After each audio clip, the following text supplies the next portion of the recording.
तो आज बात करते हैं एक बहुत ही कमाल के पहल की जो भारत के स्कूलों में अपनी जड़ें जमा रही है। ये कहानी है इको क्लब्स की, जो हमारे बच्चों को एक हरा भरा भविष्य देना सिखा रही है। चलिए देखते हैं कि ये सब कैसे हो रहा है। कहते हैं ना, हर बड़ी चीज की शुरुआत एक बहुत ही छोटी सी जगह से होती है, बिल्कुल एक नन्हे बीज की तरह। भारत के स्कूलों में भी एक ऐसा ही विचार पनप रहा है, जिसका मकसद है एक बेहतर भविष्य बनाना, एक एक छात्र के साथ। तो चलिए इस खूबसूरत पहल को और करीब से जानते हैं। तो सवाल ये उठता है कि ये कमाल का आइडिया आखिर आया कहाँ से। ये सिर्फ एक अच्छा विचार नहीं है, नहीं, इसके पीछे एक बहुत बड़ी राष्ट्रीय सोच है। देखिए, भारत की जो नई राष्ट्रीय शिक्षा नीति 2020 है ना, वो भविष्य की तैयारी पे बहुत जोर दे रही है। और हाँ, भविष्य का मतलब सिर्फ टेक्नोलॉजी या कोडिंग नहीं है, बल्कि पर्यावरण के प्रति जागरूक होना और अपने जल संसाधनों को बचाना भी उतना ही जरूरी है। और इसी सोच को जमीन पर उतारने के लिए स्कूलों को मिशन लाइफ के लिए इको क्लब बनाने का निर्देश दिया गया। इसका मतलब साफ है, ये सिर्फ एक स्कूल की एक्टिविटी नहीं है, बल्कि एक राष्ट्रीय आंदोलन है जो बिल्कुल जमीनी स्तर से शुरू हो रहा है। ठीक है, तो ये तो समझ आ गया कि ये क्लब क्यों जरूरी है, लेकिन ये इको क्लब आखिर है क्या? क्या होता है इनमें? चलिए पता लगाते हैं। देखिए, इसे किसी साधारण क्लासरूम की तरह मत समझिए। इको क्लब असल में बच्चों को प्रकृति से जोड़ने का एक जरिया है, जहां वो सिर्फ किताबों में नहीं पढ़ते, बल्कि प्रकृति की खूबसूरती को खुद महसूस करते हैं, उससे सीखते हैं और हाँ, उससे प्रेरित होते हैं। और सच कहूं तो यही इस पूरी पहल की सबसे खूबसूरत बात है। मकसद सिर्फ जानकारी देना नहीं है, बल्कि बच्चों को प्रेरित करना है कि वो खुद आगे बढ़ें, मिट्टी में हाथ डालें, प्रकृति को महसूस करें, यानी असल में करके सीखें। तो जाहिर है, हर इतने बड़े मिशन के कुछ खास लक्ष्य होते हैं। तो चलिए देखते हैं कि इन इको क्लब्स का मकसद आखिर है क्या, ये क्या हासिल करना चाहते हैं। ये क्लब्स ना मिशन लाइफ नाम के एक बहुत बड़े राष्ट्रीय अभियान का हिस्सा हैं।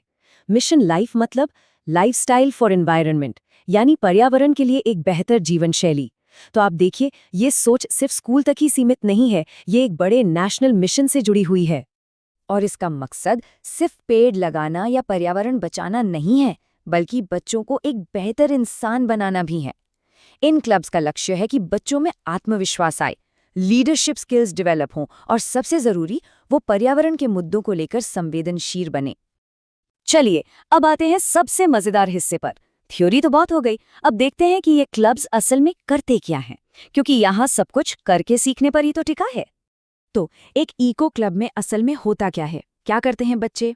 यहाँ सिर्फ बातें नहीं होती, यहाँ असल में काम होता है। इसका एक बहुत ही प्यारा उदाहरण है वृक्षारोपण। बच्चों को प्रोत्साहित किया जाता है कि वो अपने जन्मदिन पर एक पौधा लगाएं। सोचिए, ये कितना पर्सनल और यादगार अनुभव बन जाता है। यहीं पर एक छोटा सा विचार एक जीती जागती हकीकत में बदल जाता है। लेकिन कहानी सिर्फ पेड़ लगाने पर खत्म नहीं होती। बच्चे पानी बचाने के नए नए तरीके सीखते हैं, अपने स्कूल, अपने आसपास के पार्कों में सफाई अभियान चलाते हैं, और तो और कचरे से खाद बनाना भी सीखते हैं। जरा सोचिए, इससे लैंडफिल पर कितना बोझ कम होता होगा। ये पर्यावरण की देखभाल का एक 360 डिग्री अप्रोच है।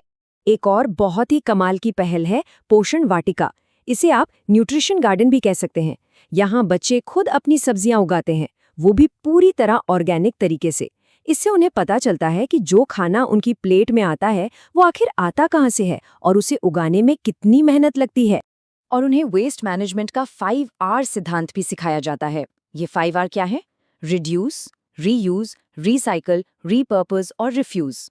सुनने में शायद सिंपल लगे, लेकिन ये एक बहुत पावरफुल टूल है जो उन्हें अपनी रोज की आदतों के बारे में सोचने पर मजबूर करता है।